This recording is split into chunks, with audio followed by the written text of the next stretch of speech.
llevar, ¿no?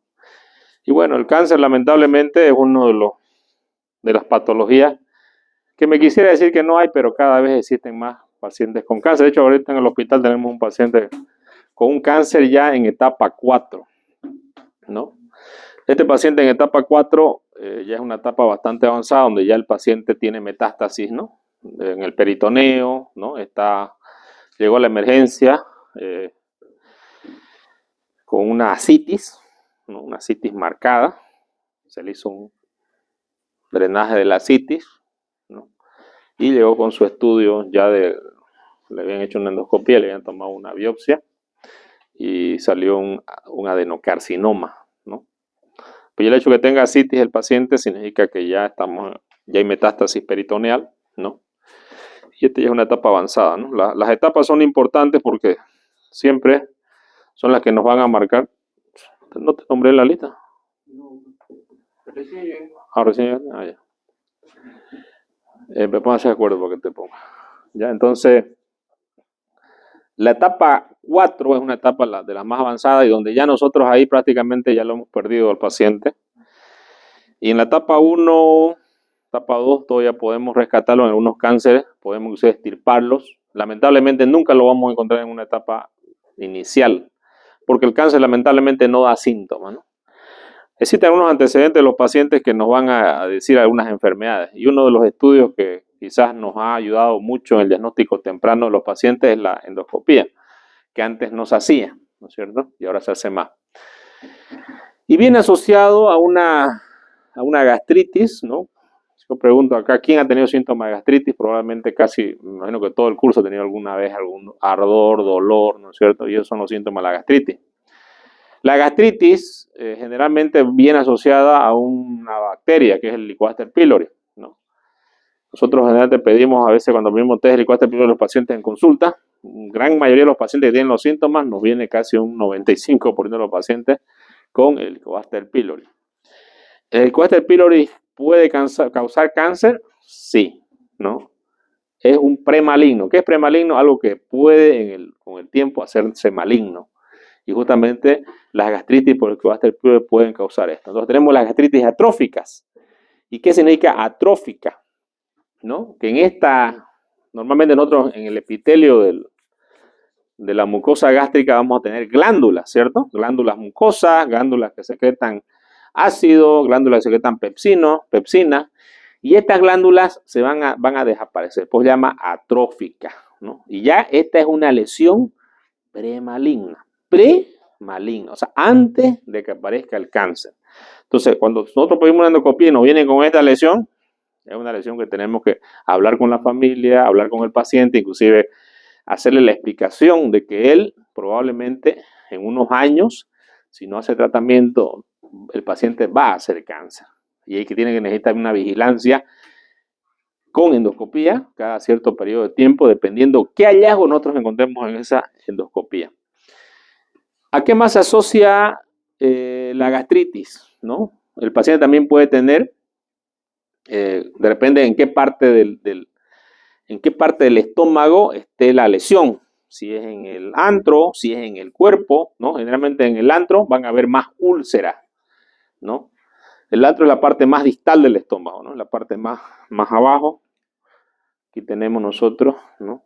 El antro es la parte más baja, ¿cierto? Aquí es el cuerpo, ¿no? Justamente en el antro las lesiones probablemente van a ser más a producir una úlcera, ¿no?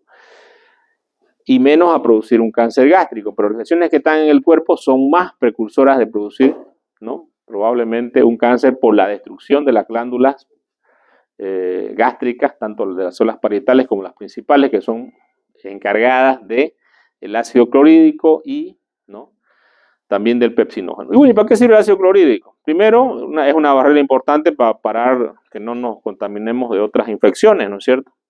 Pero también sirve se une justamente para la absorción de la vitamina B12, que es importante, ¿no? En algunos pacientes también vamos a tener nosotros la famosa anemia perniciosa, que viene justamente por esta causa, ¿no? En otros casos tenemos también otra causa, el reflujo biliar, que puede existir por alguna cirugía que se le hizo al paciente. El reflujo biliar significa que la bilis va a pasar del duodeno hacia el estómago, pero este reflujo biliar puede causar también una gastritis atrófica. ¿Qué pacientes tienen estos problemas? Generalmente los pacientes que tienen una cirrosis Billroth, ¿no? Son los pacientes que más comúnmente va a tener.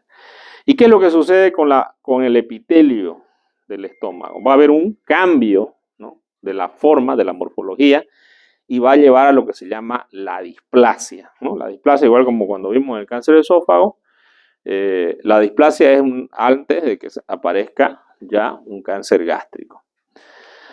Pero también existen otros cofactores importantes, ¿no?, que vienen a ser la alimentación, los factores ambientales. De hecho, hay algunas razas que son tienen más predisposición a tener cáncer, y estos pacientes que han viajado de un continente a otro continente, igual al final cuando llegan al otro continente tienen las mismas características, o sea, de las mismas personas de ese continente, y esto se debe mucho a los factores ambientales, ¿no?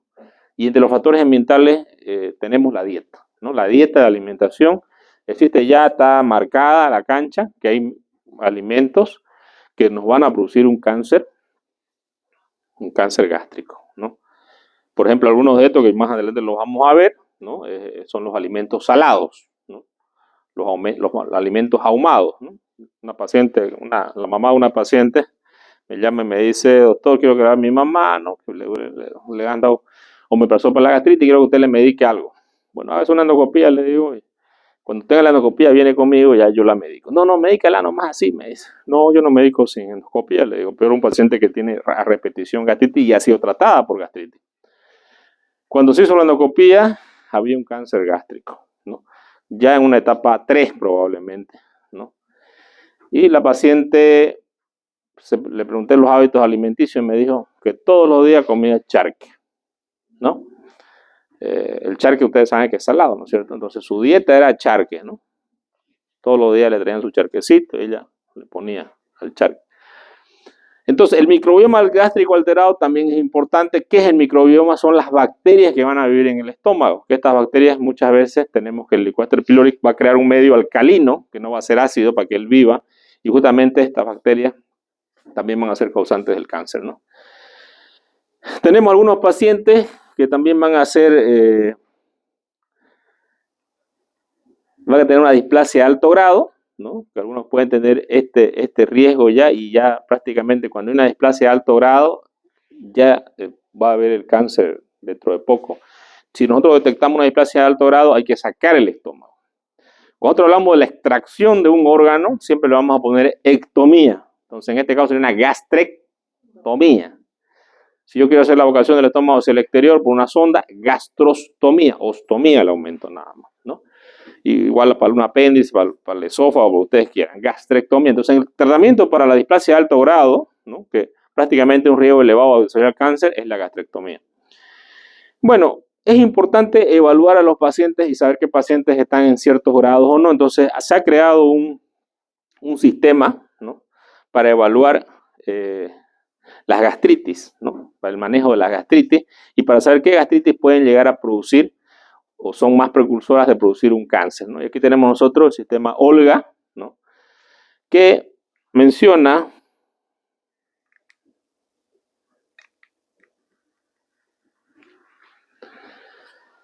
cuerpo gástrico, antrogástrico, graduación de la atrofia, ¿no? Sin atrofia, atrofia leve, atrofia moderada, atrofia intensa. En el cuerpo gástrico, sin atrofia, atrofia leve, atrofia moderada, atrofia intensa. Entonces nosotros vamos a tener un estadio 0, que es el que no tiene atrofia, ¿no? Obviamente este paciente está muy lejos de presentar un cáncer gástrico. Pero tenemos también los pacientes con atrofia leve en antro, que viene a ser estadio 1. En cuerpo gástrico también estadio 1. Atrofia moderado, que viene a ser un estadio 2. Y en el cuerpo gástrico viene a ser un estadio 3. ¿Por qué un estadio 3? ¿Qué les dije al comienzo? Les dije que las patologías que aparecen en el cuerpo gástrico son más precursoras de cáncer que las que aparecen en el antro. Entonces, esa es una pregunta de examen, por ejemplo, ¿no? ¿Cuáles son las que tienen más predisposición a tener cáncer? Las que están en el cuerpo gástrico. Entonces, en una atrofia intensa, vamos a tener nosotros un estadio 4, En la atrofia intensa, un estadio 4 también, cuando hablamos del cuerpo. Muy bien. Ahora tenemos nosotros, así se ve una gastritis atrófica. Fíjense ustedes, ¿no? Que endoscópicamente no se va a ver la mucosa, ¿no? Prácticamente ya se ve el tejido conjuntivo. Pero ¿por qué es importante esto? Una de las características importantes que tiene nuestro estómago es que las funciones que tiene es la digestión de los alimentos. Y la digestión es importante, ¿por qué? Porque tritura los alimentos, pero necesita jugos gástricos y necesita enzimas. La principal enzima proteolítica que tiene el estómago es la pepsina. De hecho, nosotros nos comemos un churrasco, por ejemplo, ¿no? Tiene bastantes proteínas, ¿no? Este es dividido, ¿no? En partes bastante pequeñas y dependiendo del alimento que nosotros consumamos, este alimento va a ser triturado por el estómago y llevado hacia el interior. Entonces, los pacientes que tienen gastritis atrófica o gastritis crónica, ¿podrán digerir bien? No. Entonces, ¿qué síntomas van a tener ellos? Van a tener la famosa dispepsia. ¿Qué es la dispepsia? Es un síntoma que el paciente no puede, se hincha, no digiere adecuadamente los alimentos, ¿no es cierto? Cuando come algo, él siente plenitud, se siente lleno, ¿no? Por varias horas, a veces eructan, ¿no? Y esto le puede causar una pesadez. Algunos pacientes dejan de alimentarse por este tipo de molestias y empiezan a perder peso. La pérdida de peso también es mala, ¿no? Porque el paciente que pierde peso, ¿no? Un peso que no es un peso, si ustedes quieren, saludable, entonces el paciente va a empezar a tener una inmunidad disminuida, ¿no? Esta inmunidad disminuida también lleva a que el paciente pueda desarrollar también el cáncer debido a esta desnutrición que el paciente presenta. ¿Cómo yo valoro a los pacientes para decir tiene una gastritis atrófica o no tiene una gastritis atrófica? ¿Ya? Aquí es importante la toma de biopsia. Tenemos 5 biopsias que vamos a tomar, ¿ya? ¿Dónde vamos a tomar estas biopsias? Antro de la curvatura menor, de la curvatura mayor, cuerpo de la curvatura menor, mayor, incisura y angular. Es importante esto porque prácticamente nosotros vamos a tener el diagnóstico patológico, ¿no? Dado por los patólogos, del diagnóstico histológico, si existe una metaplasia intestinal en la gastritis atrófica que nosotros hemos observado. Entonces esta herramienta es muy importante, ¿no? Para evaluar esto, ¿no? Y puede ser la más útil para identificar el riesgo de cáncer gástrico en los pacientes con gastritis etapa 3 o 4 y aquellos que tienen anemia ya perniciosa. Generalmente en estos pacientes vamos a tener que vigilarlos endoscópicamente cada 3 años, ¿no? Para evaluar si llega una displasia de alto grado, pues el paciente va a ir directamente a una gastrectomía. También tenemos algunos marcadores séricos que vamos a tener en algunos pacientes y debido a que existe en los pacientes con gastritis atrófica una disminución de las glándulas, vamos a tener nosotros una elevación de la gastrina sérica, que es una hormona, y vamos a tener una deficiencia de lo que es el hierro, ¿no? Los pacientes estos van a tener una deficiencia de hierro. Y esto va a llevar obviamente a que el paciente, en vez de que tenga una acidez adecuada, ¿no? Tenga una acidez baja, que esta acidez baja se llama hipocloridria o acloridria, ¿no? O sea, no va a haber acidez en el estómago. Entonces, al no haber acidez en el estómago, tampoco el paciente va a poder digerir adecuadamente sus alimentos y también puede dar pasaje a que muchas bacterias que nosotros destruimos con el ácido, estas bacterias pasen al intestino y el paciente tenga infecciones recurrentes intestinales. También vamos a tener una disminución del pepsinógeno, que es una enzima proteolítica, que también se debe a la pérdida de las glándulas y las células principales, ¿no?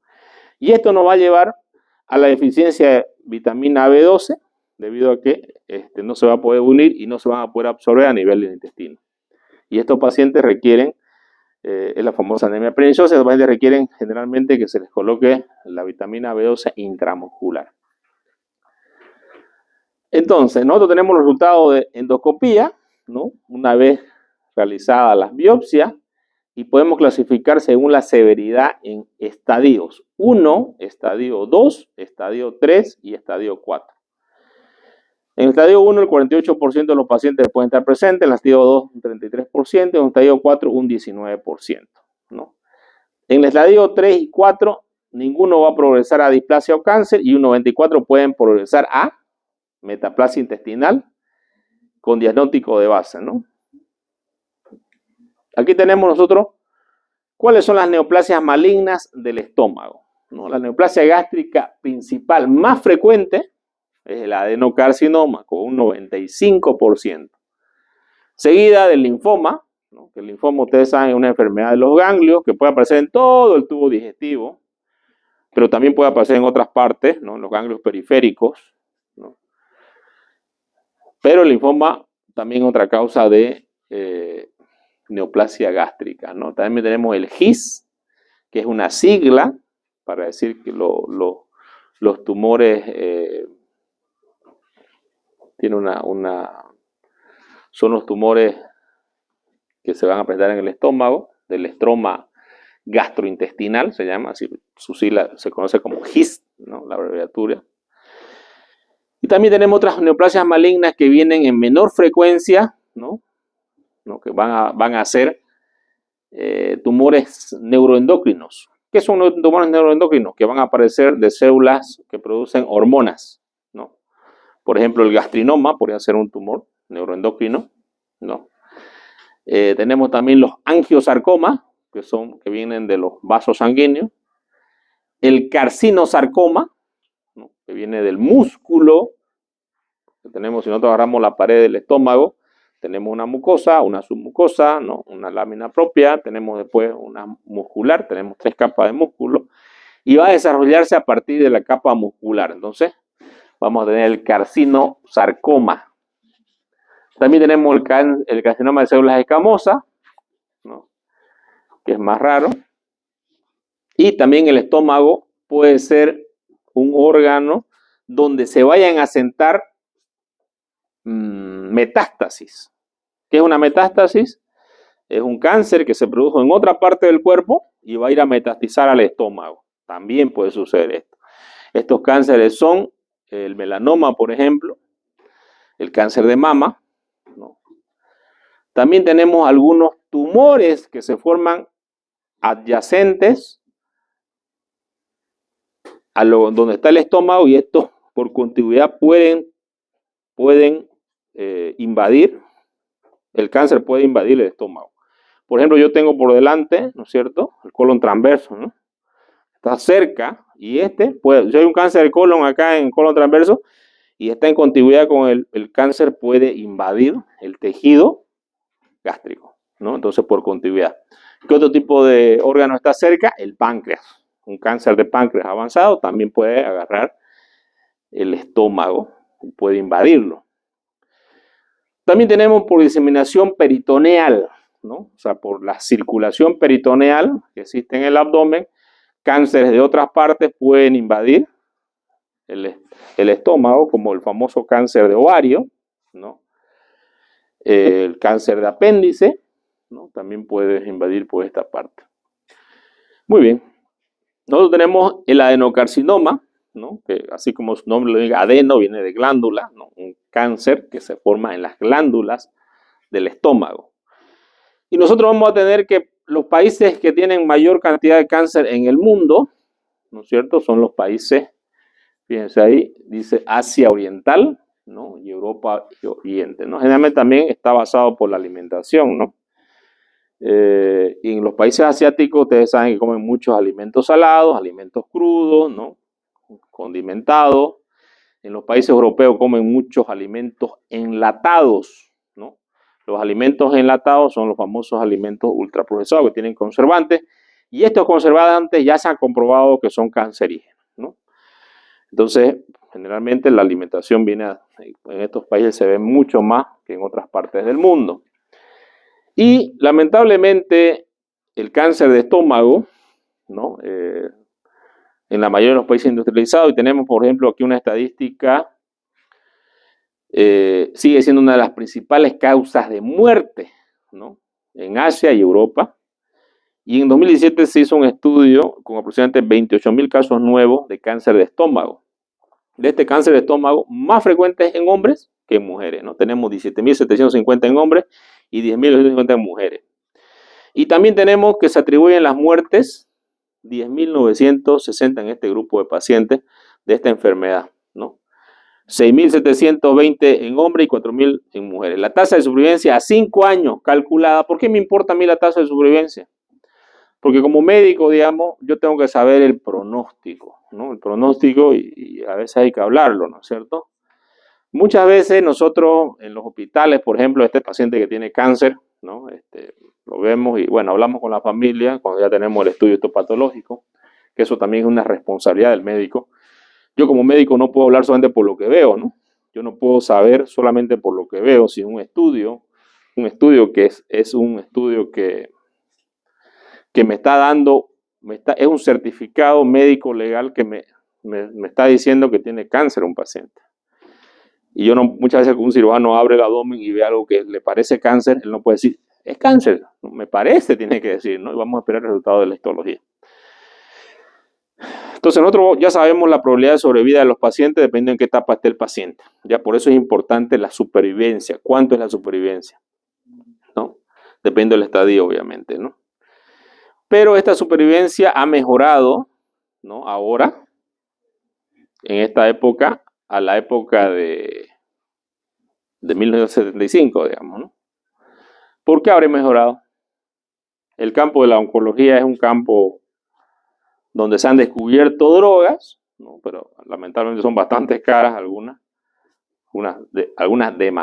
demasiado caras, ¿no? Que hay personas que no van a poder costear estas quimioterapias, estos tratamientos nuevos. Y uno de los mejores tratamientos son los anticuerpos monoclonales, ¿no? Los anticuerpos monoclonales son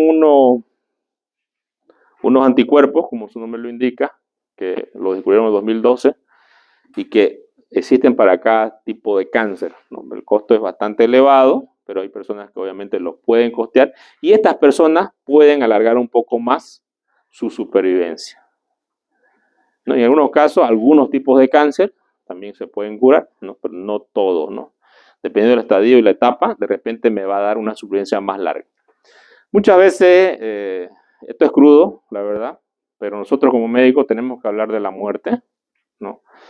Aunque no nos guste, o sea, es parte de nuestro trabajo. Vamos a ver vida y vamos a ver muerte, ¿no? No me gustaría ver muerte nunca a mí, pero lamentablemente sí la vemos. Y tenemos que estar preparados para eso, ¿no es cierto? Porque muchas veces nosotros vamos a tener un paciente que va a tener cáncer y que ese paciente le vamos a hacer un seguimiento, porque el paciente quizás es un paciente que quiere que lo sigamos, pese a que lo mandamos al oncólogo, lo mandamos acá, no, pero yo quiero que usted me vea, doctor. Y vamos a tener que acompañarlo al paciente muchas veces hasta sus últimos días. Y muchas veces el médico tiene que estar preparado también para esto, ¿no? Por ahí una vez yo escuchaba a mis compañeros, ¿no? Y algunos médicos, no, yo nunca voy a ver un paciente con cáncer. O sea, claro, nadie quisiera verlos, ¿no? O sea, yo tampoco quisiera verlos, ¿no? Pero mi responsabilidad como médico es acompañar muchas veces a algunos pacientes, ¿no? Yo he tenido pacientes que han tenido cáncer, los he mandado con el oncólogo y al final les he hecho seguimiento hasta que el paciente murió. Y esta parte es la quizás que no estaba preparado, ¿no? Pero he tenido que prepararme porque al final, cuando sos médico tenés que prepararte para todo. Y eso también a ustedes les digo porque va a tocar casos que van a tener que estar preparados, inclusive para acompañar y saber que se va a morir, ¿no es cierto? Saber que se va a morir y hacer cosas paliativas para que el paciente viva o viva un poco más, ¿no? Porque si alguien me dice a mí, quiere morirse ahora o quiere morirse dentro de un mes, bueno, yo le diría dentro de un mes, bueno.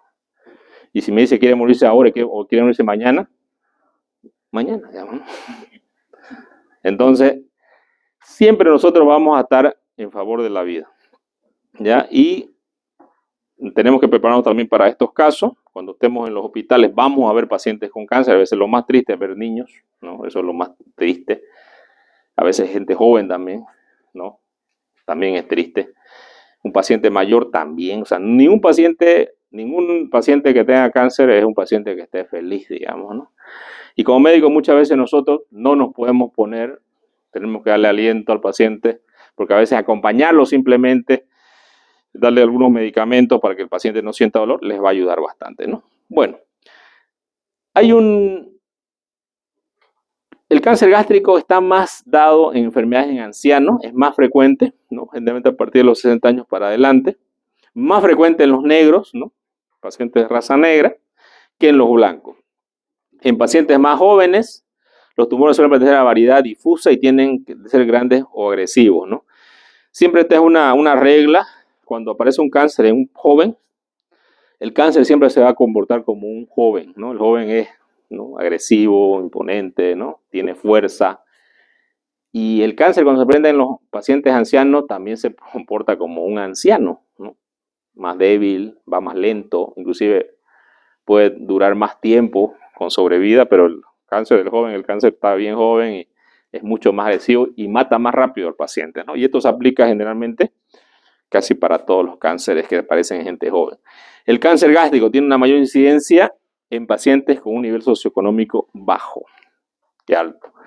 ¿Cuáles son los factores que aumentan o disminuyen el riesgo de cáncer gástrico, ¿no? Esto es muy importante, preguntita de examen.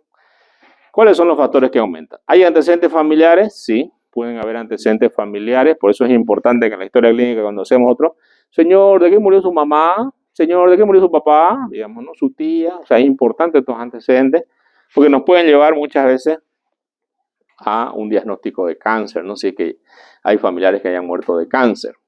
Bueno, dieta alta en nitratos, sal y grasa. ¿Cuáles son los nitratos? Generalmente son los alimentos que son cocidos a la parrilla, ¿no? O sea, tienen nitrato porque son cocidas con huevo directamente. Entonces, los comechurrascos, por ejemplo, son uno de los pacientes que pueden llegar a tener cáncer de estómago, ¿ya? Peor si comen todos los días. Y peor si comen carne solamente y no comen ensaladas o fibra, que muchas veces esta ensalada o fibra va a aplacar, ¿no?, los nitratos que tienen esos alimentos. La sal. Lamentablemente la sal está en muchos de los embutidos que consumimos, mortadela, ¿no?, todas esas cositas, les ponen sal para preservarla. Y también tenemos la grasa, ¿no? La grasa también es evidencia de que también puede producir cáncer gástrico, grasa excesiva. Tenemos la poliposis familiar, que más está asociada a los cánceres de colon, pero también se puede asociar a esto porque hay algunos oncogenes que están constantemente luchando contra los cánceres para que yo no tenga cáncer, ¿no? Porque yo tengo factores agresivos del exterior, de la alimentación, y tengo oncogenes que van a ir a parar estos cánceres. Pero cuando yo tengo deficiencias de estos oncogenes con algunas enfermedades como la poliposis familiar juvenil, ¿no?, que también para el cáncer de colon, estos pacientes pueden desarrollar cáncer en edades tempranas, inclusive cáncer de colon, ¿no? Los pacientes que tienen adenomas gástricos. ¿Qué es un adenoma? Es un tumor de la mucosa gástrica. Es un premaligno, un pólipo, por ejemplo, es un adenoma. El pólipo puede desarrollar y puede hacerse un cáncer gástrico. También los pacientes que tienen cáncer colorectal hereditario, no polipósico, también por el mismo factor genético de los oncogenes que no van a tener los soldados que van a defender contra el cáncer. La infección por Helicobacter pylori, ¿no?, estábamos hablando justamente, la cual va a causar una gastritis atrófica, una metaplasia intestinal, displasia de alto grado y cáncer. La gastrectomía, hablamos de cirugías que se le hacen a los pacientes, por ejemplo, para sacarle un cáncer gástrico, yo le hago una gastrectomía del Big-Rod 1, le saco el antro, ¿no?, o un paciente con una úlcera, ¿no es cierto?, que antes se hacían gastrectomías, ahora ya no se hacen porque ya hay no es la bomba de protones, o gastroenterotomía anteriores más de 10 años, ¿no? Este dato es importante. Los consumidores de tabaco, ¿no? El tabaco es dañino, ¿no? Aquí no está todavía lo del vape, pero capaz en unos años va a aparecer también, ¿no? Se mueren más rápido todavía. Pero es que consuman nomás tabaco, creo. Enfermedad de Menetrier, también esta otra enfermedad que puede estar asociada al cáncer gástrico. Tenemos los factores que van a disminuir el riesgo. O sea, tenemos los factores que aumentan el riesgo de tener cáncer y los factores que van a disminuir el riesgo de cáncer. El ácido acetil salicílico, que es la aspirina, ¿no?, 100 miligramos todos los días, previene que yo desarrolle un cáncer gástrico. Una dieta con alto consumo de frutas y verduras, ya que ellas tienen polifenoles, ¿no es cierto?, va a prevenir también que yo desarrolle un cáncer gástrico. La vitamina C y la vitamina E, ¿no?, ayudan a prevenir el cáncer gástrico. Factores que pueden disminuir que yo desarrolle un cáncer gástrico. Entonces, se sabe esto porque se ha estudiado la dieta de las personas que tienen cáncer, ¿no?, y esto cada vez ha ido aumentando más, ¿no? Entonces, aquí tenemos algunos de los alimentos, fíjense ustedes, ¿no?, que nos van a producir, que son los embutidos, ¿no es cierto?, la grasa, y que todos estos van a tener productos nitratos y nitritos, ¿no?, nitrosaminas cancerígenas, el tabaco, los productos que son cocidos. Muy bien, cuando hablamos de pangastritis, pan significa todo, ¿no? Entonces, a veces decimos pan megacolon, significa que el paciente tiene un megacolon y un dolicocolon, pan megacolon, ¿no? En este caso es pangastritis, significa que todo el estómago, ¿no?, el cuerpo, el antro, el fondo gástrico está lleno de gastritis atrófica, en este caso una pangastritis. También tenemos gastritis solamente en el cuerpo del estómago y tenemos la gastritis antral, ¿no es cierto?, como su nombre lo indica, en el antro, en el cuerpo y en el fondo, ¿no? Ya sabemos que la principal bacteria es el Helicobacter pylori, ¿no? Tenemos una pangastritis aguda. ¿Cuál va a ser la patogénesis, ¿no?, la evolución de la enfermedad? ¿Cómo va a evolucionar? Porque hay no, yo tengo gastritis, no pasa nada, yo tomo omeprazol, ¿no? La típica, las personas van hasta la farmacia, ¿no?, y le meten nomás, ¿no?, durante años omeprazol. O le duele algo, van a la farmacia de diclofenaco, digamos, ¿no? Y todos los medicamentos van a tener cierto efecto. Pero si yo tengo, como médico, si un paciente ya lleva mucho tiempo con gastritis, yo le digo, a ver, mire, le tengo que poner una endoscopía, ¿no?, para saber correctamente qué es lo que usted tiene. Y el paciente me convence y me dice, no, doctor, no me haga endoscopía, mire, que a ver, deme tratamiento primero, que no sé qué, ¿no? Por ejemplo, el caso que yo les comenté de la señora, ¿no? Yo la medicaba, ¿no?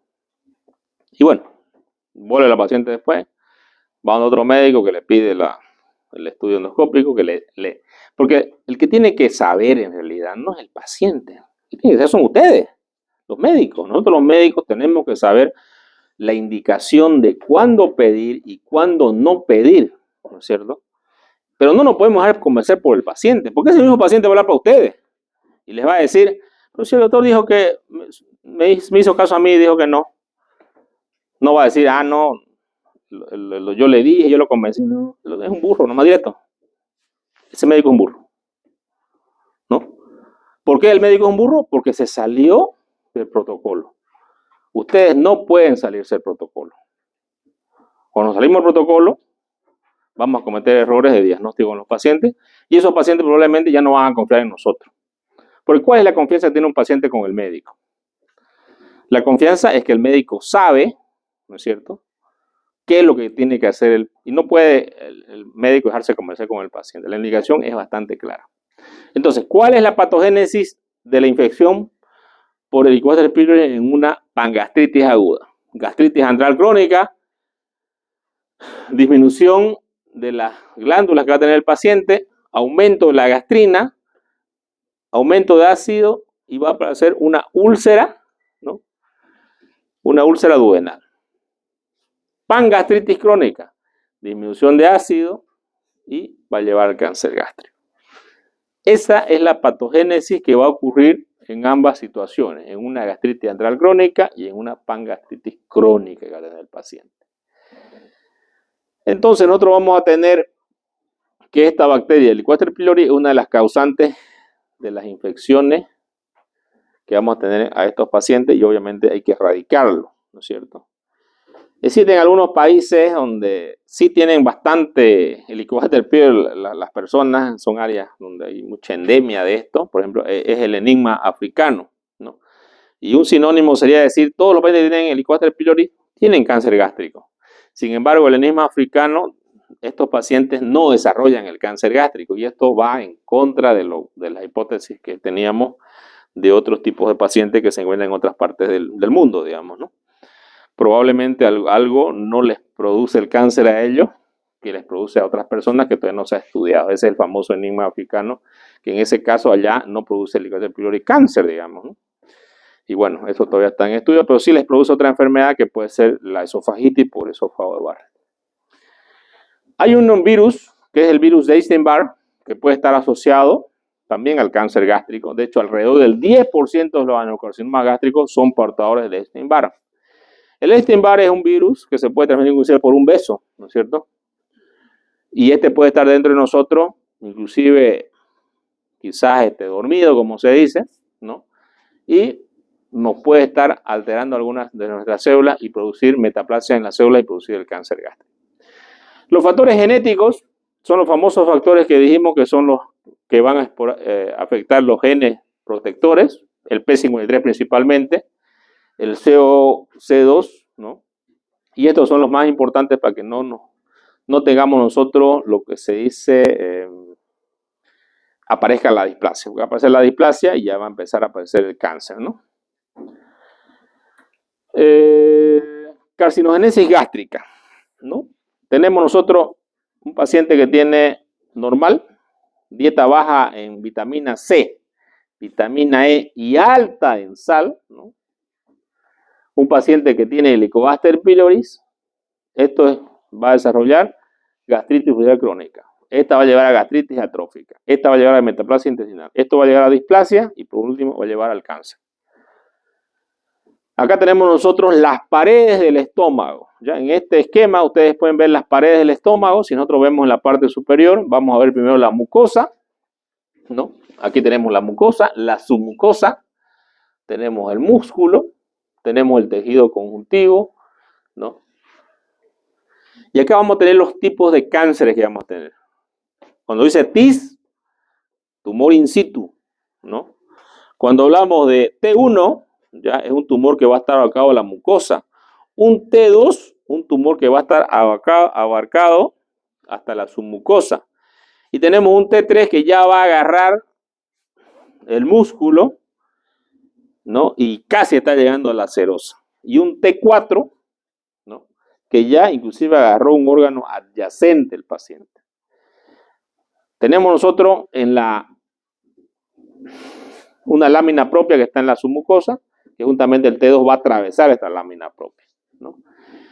De acuerdo a esto, nosotros al tamaño del tumor vamos a saber también cuál es el tratamiento para este paciente. En una etapa TIS1 y el tumor es pequeño, probablemente podemos inclusive hacer una resección endoscópica del tumor.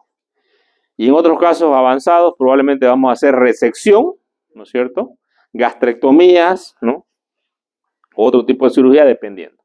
Siempre los tratamientos de los tumores, de los cánceres, van a ir tratamientos quirúrgicos que pueden ser curativos, paliativos, ¿no? Y también tenemos los tratamientos quimioterápicos o radioterápicos. ¿De qué va a depender que sea radioterapia, quimioterapia, no? O cirugía? Va a depender de un algoritmo de manejo de estos pacientes, un protocolo que se haga para manejar a estos pacientes. Por eso que es importante tener un protocolo de manejo para estos pacientes. Tenemos las afecciones premalignas. Aquí tenemos las afecciones premalignas que tiene el estómago, ¿no? ¿Y cuáles son estas afectaciones premalignas? Principalmente tenemos los pólipos, ¿no? Tenemos los pólipos, tenemos la gastritis atrófica, tenemos la metaplasia intestinal. Si hablamos de los pólipos, ¿no? Aquí tenemos lesiones precancerosas del estómago, en un estudio de 1900 casos. Estos pacientes tenemos lo más frecuente, fíjense ustedes, lo más frecuente en porcentaje, 1802, gastritis atrófica.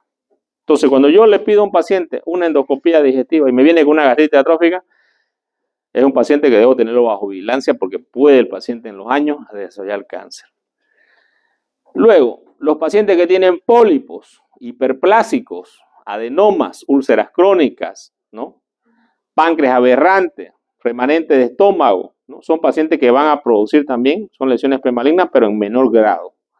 Tenemos la gastritis atrófica por otro lado y tenemos la metaplasia intestinal, ¿no? Entonces, ¿qué es lo que sucede? ¿No? Va a haber una disfunción del epitelio, que este epitelio que es un epitelio cilíndrico, ¿no? Que tiene glándulas, se va a cambiar, ¿no? se va a cambiar y va a empezar a tener células intestinales, ¿no? Que no son glandulares, ¿no? Que son células absortivas. Y obviamente esto va a llevar a que este epitelio se vaya transformando, ¿no? Y empiecen a aparecer células anárquicas, ¿no? Una célula anárquica es aquella célula que va a producir para ello y no le va a importar nada, ¿no? Y obviamente aquí es el cáncer. De hecho, se han hecho cultivos de células cancerígenas, ¿no? Se han puesto en ciertos medios para que sigan viviendo. Y bueno, se han muerto los que los investigaban, ¿no? Y las células siguen vivas. Y los investigadores están muertos, digamos, ¿no? Porque estas células no les importa la función del cuerpo ni del tejido. No van a crecer, ¿no? Forman nuevos vasos, por eso se llama vasogénicos, ¿no? Hay vasos que se van a formar para alimentarlos y van a crecer de una proporción desproporcionada, cambiando los epitelios completamente. Aquí tenemos una metaplasia intestinal, donde ya ustedes ven que hay un cambio de los epitelios, ¿no? Del epitelio intestinal, que va cambiando cada vez. Acá tenemos una de las cirugías que puede ser causante, el reflujo biliar, porque como esta es una asa biliar, fíjense ustedes, la bilis va a llegar acá y va a refluir aquí al estómago, ¿no? Esta cirugía se la hacía mucho antes para las úlceras a nivel antral, ¿no? Entonces, era una de las causantes que el paciente haga gastritis alcalina. Y esta gastritis alcalina le llevaba al cáncer gástrico en los pacientes, ¿no? ¿Cómo se podía solucionar esto? Haciendo una Sjögren-Rose. Sí. Una pregunta ahí cuando mostró la cirugía ahorita. Ajá. Los pacientes, estábamos hablando en el tema de obesidad, que la cirugía que se les hace, digamos, le toma una porción del estómago y los hace bajar de peso. Sí. En gran cantidad, digamos, y estos Sí. pacientes con cáncer que de por sí ya tienen una baja de peso cuando se les realiza esta cirugía, ¿cómo se los controla para la pérdida de peso o para qué? Ellos van a perder peso también, ¿no? Los pacientes se puede hacer varias cosas, ¿no? Dependiendo, en este caso nos interesa sacarle el estómago y queda el yeyuno. Si saca todo el estómago va a quedar el yeyuno al esófago directamente, ¿no? Y estos pacientes tienen que consumir nomás líquidos, ¿no es cierto? No pueden consumir alimentos como un churrasco, por ejemplo, ¿no? Porque no tienen estómago para triturar este churrasco. Entonces ellos tienen que comer alimentos líquidos, pero que tengan proteínas, que tengan grasas, ¿no? Y se le dan, son preparados que se hacen, que es como una leche en polvo, ¿no? Que son preparados para yeyuno, ¿no? Entonces, hay varias marcas en el mercado, ¿no? El ADN, por ejemplo, ¿no? Tiene todas las cantidades de proteínas y las grasas, todo lo que uno requiere. Si este paciente empieza a consumir alimentos sólidos, como fibra, ellos van a hacer los famosos besoar y se van a obstruir. Entonces, justamente estos pacientes van a... Esta es una pregunta excelente la que ha hecho, porque hay que pensar también eso, ¿no? Aunque vamos a hablar después del tratamiento, la segunda parte que vamos a hablar el día jueves va a ser hablar sobre el tratamiento, ¿no? Bueno, ya hablamos de la patología, dijimos que hay una displasia, ¿no? Una metaplasia y luego viene el cáncer gástrico, ¿no es cierto? ¿Cómo nosotros podemos, los tipos patológicos de cáncer gástrico que tenemos temprano, ¿no? Podemos tener el tipo 1, tipo 2, tipo 2B, tipo 2C, tipo 3.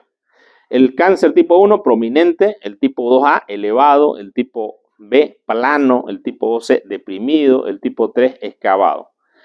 Y esto tiene algo que ver con que uno diría, este es mejor, digamos, ¿no? Pero probablemente estos están infiltrados ya, ¿no? Y infiltrados ya dentro de la pared. Y probablemente ya no es un cáncer in situ, sino que ya es un cáncer avanzado, que ya avanzó las paredes de la muscular o de la serosa, ¿no? Aquí tenemos nosotros la tipología histológica del cáncer gástrico. Según la OMS, tenemos nosotros el adenocarcinoma, el carcinoma adenoescamoso, carcinoma de células escamosas, carcinoma de células pequeñas y carcinoma indiferenciado. Dentro del adenocarcinoma tenemos el papilar, el tubular, el mucinoso y el carcinoma de células en anillo de sello, ¿no? El paciente que está ahorita en el hospital, si no me equivoco, tiene un adenocarcinoma tubular. De todas maneras, se les voy a traer para la siguiente semana el estudio histopatológico para que ustedes lo vean, ¿ya? Muy bien. Esto es importante diagnosticarlo por la biopsia que nosotros vamos a tener los pacientes, ¿no? Aquí nosotros podemos tener algunas imágenes, ¿no? De cómo se ve el cáncer, lo pueden ver elevado en la endoscopia digestiva alta, ¿no? Aquí podemos ver una úlcera, que también es cáncer, ¿no? Aquí podemos ver una gastritis atrófica, ¿no? Pero que tiene ciertas úlceras que también pueden ser ya cáncer gástrico.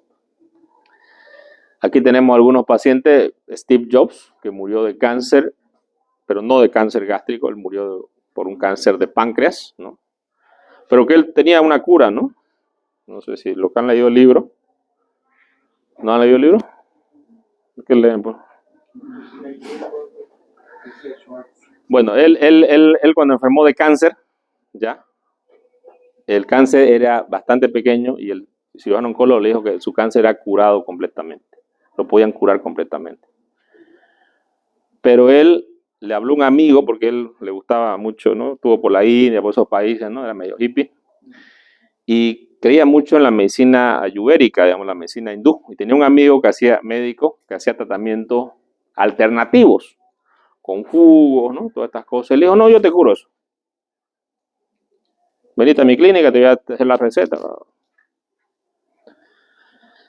Y bueno, cuando él ya se dio cuenta de que no iba a curar, porque el cáncer empezó a avanzar, y ya cuando lo quisieron operar los cirujanos oncólogos, prácticamente ya el cáncer había avanzado, ¿no? Pese a que él tenía mucho dinero y mucha plata y le hicieron varias cirugías, inclusive trasplante hepático, le hicieron trasplante de páncreas, ¿no? Se lo ve así, ¿no? Cada vez en su más delgado, hasta que, y es así como vemos a los pacientes con cáncer, nos van enflaqueciendo hasta que prácticamente los vemos morir. Inclusive a veces ya queremos, o sea, nos da tanta pena a la gente que lo vemos tan flaco, pero llegan a un estado de están tan delgados, pero tampoco se mueren. ¿No? Llegó un paciente allá al hospital que le había operado de cáncer de colon, 40 años tenía. No quiso hacer quimio, nada. Él dijo, voy a hacer tratamientos con hierbas, medicamentos que hizo. Y llegó una etapa de estar tan flaco el hombre que era prácticamente, aquí está gordo, Steve Jobs al lado de él. Era puro, ¿no? Con los ojos ahí nomás. Llegó, hizo paro, ¿no? Al hospital lo reanimaron, salió del paro y salió, vivió de nuevo, seguía vivo. Y ahí estuvo todavía varios días y la familia, doctor, ya se va a morir. No, le dije, ya no se va a morir. Pero era piel y hueso el hombre, entonces, alimentación parenteral, o sea, el cuerpo llegó a un estadio, digamos, prácticamente. Sí, pero es porque va despacio, ¿no? Justamente va a ese nivel, pero ya también es una caquexia, ¿no? Es la caquexia del paciente con cáncer, ¿no?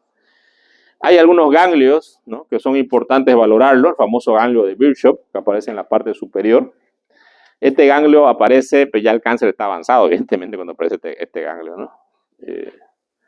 Justamente el año pasado una alumna me dice, doctor, por la clase de usted yo le evalué un ganglio a mi cortejo y le diagnostiqué linfoma. Qué bien, le digo, qué pena, ¿no? O sea, qué bien por un lado y de otro lado, qué pena. Porque al final, bueno, le hicieron una biopsia, salió linfoma y bueno, le hicieron tratamiento, ¿no? Pero me dice, está bien, está en Brasil, está haciendo tratamiento con quimio, todo, ¿no? Bueno, lo bueno que los linfomas, bueno, bien porque lo diagnosticó, ¿no? Mal por el cáncer, obviamente, ¿no? Se biopsia siempre, se hace una biopsia del cáncer, ¿no? Para ver, ¿no? ¿Cuáles son las cosas que pueden aparecer? El nódulo de Virchow, ¿no? El famoso ganglio que aparece en la parte superior. Tenemos el tumor de Krukenberg que aparece en el ovario, ¿no? Que es una metástasis del cáncer de estómago al ovario. Tenemos los nódulos de la hermana María Joseph, ¿no? Generalmente en los sanatorios, ¿no? Las hermanas, los monasterios, muchas veces ellos que curaban a los pacientes, ¿no? Y muchas veces usted cuando no puede curar, ¿qué puede hacer con el paciente? No, aparte de rezar, digamos, ¿no? Que está bien. ¿Qué más puede hacer? Acompañarlo, ¿no es cierto? Acompañarlo. Y esta hermana, pese a que no era médico, ¿no? Esta detectó un signo, fíjense ustedes. Porque ¿cómo los médicos detectaban los signos? Observando, correcto. Entonces, ¿quién puede tener más experiencia? Una persona que está constantemente en un lugar donde hay pacientes con cáncer y se dio cuenta que esto le parecía un nódulo y quedó el nódulo marcado con su nombre, ¿no? Que es el nódulo de la hermana María Joseph. ¿No? Aquí está el nódulo. ¿No? El nódulo aparece justamente en la región umbilical, ¿no? Y que aparecía justamente en estos pacientes con cáncer. ¿Ya? Aquí hay algunas otras cosas más, a ver qué hora es. Bueno, creo que nos vamos a quedar acá. De aquí vamos a seguir y vamos a hablar después de tratamiento.